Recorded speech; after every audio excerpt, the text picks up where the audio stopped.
Assalamualaikum warahmatullahi wabarakatuh. Teman-teman sekalian, sore ini saya pengen ngajak kita untuk belajar gimana cara sedekah yang bisa menghilangkan sifat kikir. Karena salah satu di antara tujuan dari ibadah sedekah itu adalah wa may yuqashuha nafsih, menghilangkan sifat kikir. Yuqashuha nafsih, menghilangkan rasa enggan di dalam hatinya untuk memberi, menghilangkan rasa cinta terhadap dunia sehingga dia gak rela kehilangan dunia. Itu adalah inti dari sedekah.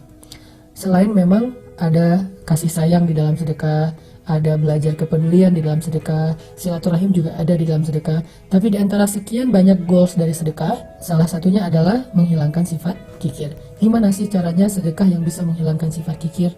Bagaimana Al-Quran mengajarkan kita tentang sedekah supaya kita merasa bahwa memberi itu lebih baik dan lebih utama daripada menyimpan. Walaupun bukan berarti semuanya diberikan dan tidak ada yang disisain, enggak juga. Tetapi kita tetap merasa bahwa memberi lebih baik daripada menyimpan. Menolong lebih baik daripada diam. Menyenangkan hati orang lain lebih baik daripada memuaskan hawa nafsu kita tentang urusan dunia. Ini adalah salah satu di antara tujuan bersedekah. Makanya di bulan Ramadan sendiri kita diajarkan sedekah dengan memberi makan orang yang berbuka puasa. Dan ini sebetulnya kalau kita baca sejarah Nabi, memberi makan orang yang berbuka itu, kalau kita baca sejarah sahabat, bukan dari harta yang lebih saja, tapi kadang bahkan dari jatah berbuka kita. Makanya dalam tahapan-tahapan bersedekah itu ada 3 nih. Pertama, bersedekah dengan apa yang lebih. Allah berfirman, yas'alunaka madza yunfikun qulil 'af. Mereka bertanya apa yang mereka infakkan. Katakan, infakkanlah yang lebih. Ini adalah sedekah level 1, di mana kita bersedekah karena ada kelebihan harta. Dan itu juga ada ayatnya yang tadi saya bacakan. Yas'alunaka madza yunfikun qul 'af. Mereka bertanya apa yang harus kami infakkan, baik itu zakat atau sedekah yang lebih. Level kedua dari sedekah itu adalah memberikan apa yang kita sukai.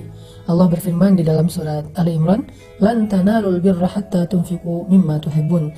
Tidak sempurna kebaikan kalian atau sedekah kalian sampai kalian menginfakkan, memberikan apa yang kalian cintai. Dan level yang paling tinggi adalah memberikan apa yang kita sangat butuhkan. Allah berfirman juga tentang kaum Ansor, wa yu'thiruna ala anfusihim walau kana bihim khasasah. Mereka mendahulukan orang muhajirin daripada diri mereka sendiri walaupun mereka juga butuh. Mari kita dengarkan kisah-kisah dari 3 contoh sedekah ini. Pertama, sedekah dari harta yang lebih. Sedekah dari harta yang lebih kita bisa mendengar dari kisahnya Utsman bin Affan radhiyallahu an yang luar biasa. Ketika beliau bersedekah angkanya bisa miliaran. Begitu juga sedekahnya Abdurrahman bin Auf, sedekahnya Sa'ad bin Mu'az, sedekahnya Sa'ad bin Abi Waqqas. Mereka memberikan kelebihan-kelebihan harta mereka. Dan ini adalah sesuatu yang baik dan tidak tercela karena memiliki kelebihan harta. Kemudian kalau kita baca kisah sedekah dengan apa yang kita cintai. Nah, ketika ayat ini turun, surat Ali Imran, juz 4 pertama di atas, lan tanalul birra hatta tunfiqu mimma tuhibbun. Nabi membacakan ayat ini kepada para sahabat. Kata Nabi, tidak sempurna sedekah kalian sampai kalian memberikan apa yang kalian cintai. Sahabat mendengar ayat ini dibacakan oleh Nabi, langsung pada pulang, pamit, pulang. Tiba-tiba mereka berdatangan lagi dengan membawa harta yang mereka cintai. Ada yang membawa onta sebagai kendaraan favoritnya. Onta itu kalau sekarang mungkin kendaraan yang harganya sekitar 2 miliar. Karena ini onta perang, bukan onta biasa yang disembelih yang harganya 40 juta.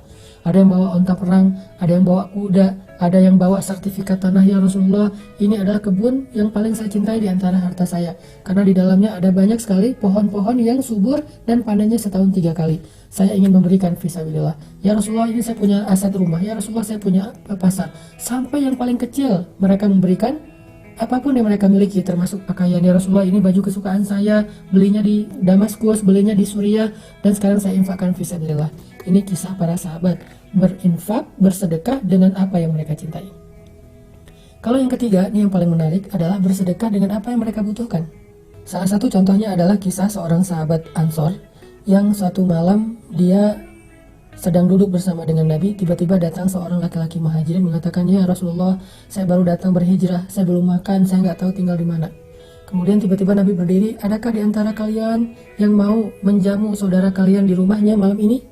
Tiba-tiba seorang laki-laki Ansor berdiri mengatakan, ana ya Rasulullah, saya ya Rasulullah yang akan menjamu saudara saya itu. Nabi mempersaudarakan mereka, lalu dia pulang ke rumah saudara Ansornya. Laki-laki muhajirin kembali ke rumah saudara Ansornya.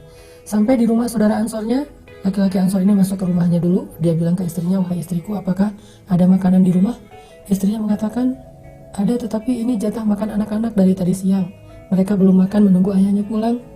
Kata laki-laki Ansar, wahai istriku, bagaimana menurutmu jika makanan ini kita berikan kepada saudara kita Muhajirin yang dia baru datang berhijrah perjalanan jauh dan dia kasihan kelaparan. Sedangkan anak-anak kamu ajak mereka tidur sampai mereka tertidur. Istrinya adalah perempuan yang solehah, sehingga dia mengatakan, kalau begitu baik, kita dahulukan saudara Muhajirin kita dan aku akan ajak anak-anak tidur. Diajak anak-anaknya tidur, laki-laki Ansar nemenin laki-laki Muhajirin untuk berbicara. Ketika anak-anaknya udah pada tidur, perempuan ini keluar dari kamarnya, kemudian menyiapkan makanan jatah makan mereka yang dari tadi siang ditunggu belum dimakan, lalu dipersilahkan laki-laki Muhajirin untuk masuk ke dalam rumah. Setelah masuk ke dalam rumah, laki-laki Ansar ini mematikan lampu rumahnya yang terbuat dari lampu minyak itu, dimatikan, lalu mereka makan bersama-sama. Laki-laki Ansar dan istrinya kecap-kecap, sebetulnya dia tidak makan. Sedangkan laki-laki Muhajirin berpikir mereka ikut makan bersama dengan dia. Sehingga selesai makan, laki-laki Muhajirin ini dipersilakan untuk istirahat dan tidur di rumah mereka. Sampai pagi mereka tidur dalam keadaan tidak nyenyak karena lapar.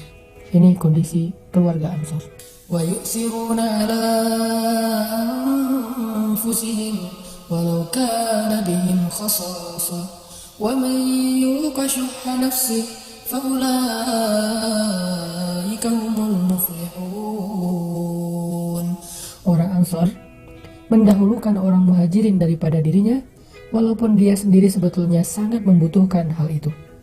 Barang siapa yang dibebaskan dari sifat kikir, maka mereka itulah orang-orang yang beruntung atau ahli surga. Ini contoh orang yang berinfak dengan apa yang dia butuhkan. Ini juga kita baca dalam kisahnya Sayyidah Aisyah. Karena Aisyah ini salah satu keistimewaan beliau adalah sangat dermawan. Ibunda Aisyah ini sangat dermawan. Satu hari Ibunda Aisyah sedang berpuasa di rumahnya, nggak tahu ini puasa sunnah atau Ramadan, dan di rumahnya beliau hanya memiliki sepotong roti kecil yang keras. Bahasa Arabnya kalau nggak salah qadid, artinya roti keras yang kalau dimakan harus direndam dulu dalam air. Tiba-tiba ketika siang hari Aisyah sedang berpuasa dan nanti pas berbuka dia udah menyiapkan sepotong roti dengan pembantunya berdua, satu potong roti bagi dua. Datanglah seorang perempuan dengan anak-anaknya ke rumah Sayyidah Aisyah mengadukan perihal mereka kalau mereka lapar. Mereka bilang, ya Aisyah kami lapar, kami nggak tahu makan apa segala macam. Akhirnya Aisyah bilang ke pembantunya, berikan roti yang milik kita itu. Kata pembantunya, ini jatah makan berbuka puasa kita. Kata Aisyah, berikan kepada mereka. Akhirnya pembantunya mengatakan, naam. Dia memberikan kepada pengemis tadi roti jatah mereka berbuka puasa. Lalu dia merasa bersedih karena dia nggak tahu nanti buka puasa makan apa kecuali hanya minum air putih. Tapi ada keajaiban yang terjadi. Menjelang waktu berbuka, tiba-tiba ada sahabat yang datang ke rumah Aisyah memberikan hadiah makanan, nasi yang di dalamnya ada kaki kambing panggang, udah lengkap satu porsi. Sehingga kemudian Aisyah memanggil pembantunya, dia panggil ke sini, dia bilang, makanlah karena ini lebih baik daripada roti yang tadi engkau berikan kepada orang miskin. Ini menjadi pelajaran penting buat kita bagaimana seorang Sayyidah Aisyah rela memberikan jatah makan berbuka puasanya cuman satu-satunya, dan Aisyah sahur hanya dengan air putih dan dia menyimpan roti itu untuk berbuka, tapi dia berikan kepada orang yang lebih membutuhkan. Padahal Aisyah juga membutuhkan roti tersebut dan dia gak pernah menyangka kalau nanti sore akan mendapatkan makanan yang lebih baik daripada apa yang sudah dia berikan. Dan lagi pula Nabi SAW bersabda, demi Allah tidak akan berkurang harta karena sedekah. Dan Aisyah membuktikannya, gak berkurang jatah makan kita karena sedekah. Atau dalam riwayat yang lain Nabi mengatakan, demi Allah gak akan bertemu sedekah dan musibah di hari yang sama. Jadi kalau kita pengen terhindar dari suatu musibah, sedekahlah. Hari itu gak akan terjadi musibah. Karena Nabi bersumpah tidak akan ketemu musibah dan sedekah di hari yang sama. Mudah-mudahan kita termasuk orang yang bisa bersedekah dengan harta kita yang lebih, dengan harta yang kita cintai, bahkan dengan sesuatu yang paling kita butuhkan. Sehingga Allah Subhanahu wa Ta'ala akan melipat gandakan pahala dan kebaikan untuk kita. Karena Nabi mengatakan, demi Allah gak akan berkurang harta karena sedekah. Dan mudah-mudahan kita juga akan terhindar dari berbagai macam keburukan di hari saat kita bersedekah, memberi makan orang berbuka puasa. Kenapa? Karena kata Nabi tidak akan bertemu sedekah dan musibah di hari yang sama. Barakallahu fikum.